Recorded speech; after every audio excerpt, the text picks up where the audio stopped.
زناکار اور زناکار کو بھی جب سزا دی جاتی ہے کوڑے مارنے کی، اس پر بھی اللہ کے نبی نے یہ فرمایا کہ جب اس کو 100 کوڑے مارے جائیں، یعنی کنوارا لڑکا اگر زنا کر لے تو اس کو 100 کوڑے مارے جائیں گے۔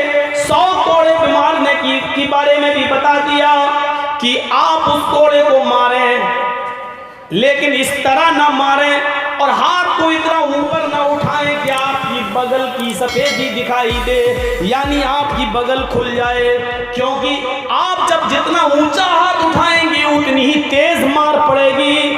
اس لیے اللہ کے نبی نے فرمایا کوڑا اس طرح مارو نہ ہاتھ بالکل نیچے رہے یعنی ایسے، اور نہ اتنا اوپر اٹھے کہ آپ کی بغل نظر آ جائے، یعنی کوڑے مارنے میں نہ تو بالکل نرمی ہو کہ اس کو تکلیف کا احساس ہی نہ ہو، اور اتنی سختی بھی نہ ہو، اتنے ٹائٹ کوڑے بھی نہ پڑیں کہ وہ بیچارہ 100 کوڑے کے بجائے 20 کوڑے میں ہی اپنی جان دے دے، اتنی سخت سزا بھی نہیں ہو، درمیانی مار مارنی چاہیے۔ جب زناکار کی یہ سزا ہے تو آپ اپنی بیوی کو ایسی مار کیسے مار سکتے ہیں جو اس کے چہرے پر یا اس کی پیٹھ پر نشان پیدا کر دے؟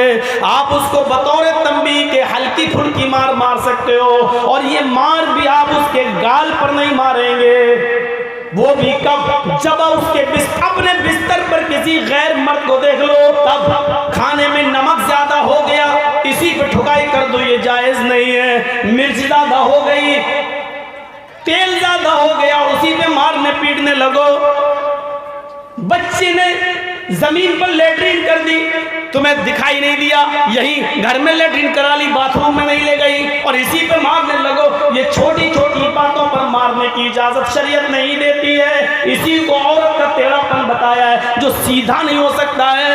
اسی خطبہ حجۃ الوداع میں نبی اکرم نے فرمایا کہ لوگوں، اللہ ان عورتوں کو جو اللہ کی بندیاں ہیں تم نے تمہارے زیر نگرانی ہے، ان کو اتنا مت مارنا کہ ان کی پیٹھ پر داغ پڑ جائیں، نشان پڑ جائیں۔ اے لوگوں دیکھو، ان عورتوں کے بارے میں وصیت کرتا ہوں، تم نے اللہ کے کلمے کے ذریعے ان کی شرمگاہوں کو اپنے اوپر حلال کیا ہے۔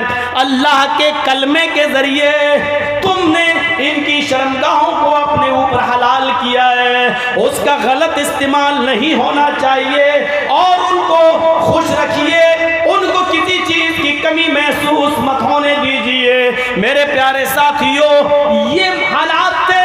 اس کے بعد جب آپ یہ ساری نصیحتیں کر چکے تو پھر آپ نے اس گواہ نے، گواہی دینے والے نبی نے پھر کیا کہا؟ اے لوگوں، اللہ نے مجھے جو دین دے کر بھیجا تھا، جو اسلام دے کر مجھے بھیجا تھا، آپ کے پاس جو پیغام دے کر مجھے بھیجا تھا، اس پیغام کو میں نے تم تک پورا پہنچا دیا یا نہیں؟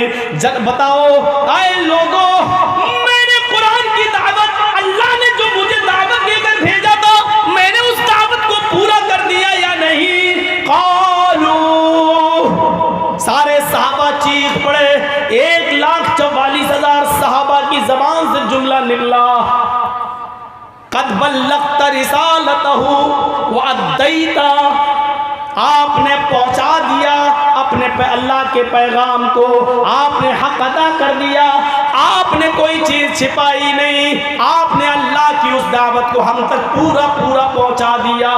ادیت ونصحت وبلغت، آپ نے حق ادا کر دیا، آپ نے اپنی نصیحت پوری کر دی، آپ نے اللہ کے پیغام کو پورا پہنچا دیا۔ جب یہ بات لوگوں نے کہی، یعنی لوگوں نے بھی گواہی دی، اللہ کے رسول نے گواہی دی، بتاؤ میں نے پہنچا دیا؟ لوگوں نے کہا ہاں پہنچا دیا۔ اب لوگ بھی گواہ بن گئے، نبی کی گواہی پر لوگ بھی گواہ بن گئے۔ تب اللہ کے رسول نے کیا کہا؟ اے اللہ سن لے، اے اللہ میں نے جو گواہی دی تیری وحدانیت کی، نماز کی، روزے کی، حج کی، زکات کی، جنت کی، جہنم کی، فرشتوں کی، جنوں کی جو گواہی دی ہے اس پر میں بھی گواہ، میں نے یہ پیغام تمام لوگوں تک پہنچا دیا، یہ لوگ بھی گواہ۔